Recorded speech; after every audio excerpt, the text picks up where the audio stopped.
தஞ்சாவூர் மாவட்டம் பேராவூர் அணை அருகே பள்ளத்தூர் அரசு மேல்நிலைப் பள்ளியில் 7ஆம் வகுப்பு மாணவி கவிபாலா என்பவர் திடீரென வாந்தி மயக்கம் ஏற்பட்டு மயங்கி விழுந்து உயிரிழந்தார்.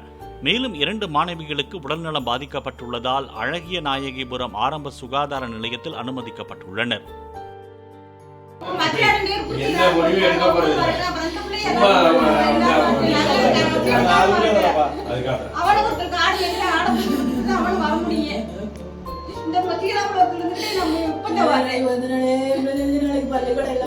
நீங்க இந்த ஆடு மேய்க்கிறவங்க எல்லாம் பார்த்து நாங்க அவ்வளவு கஷ்டமா பேசிட்டு போவோம்.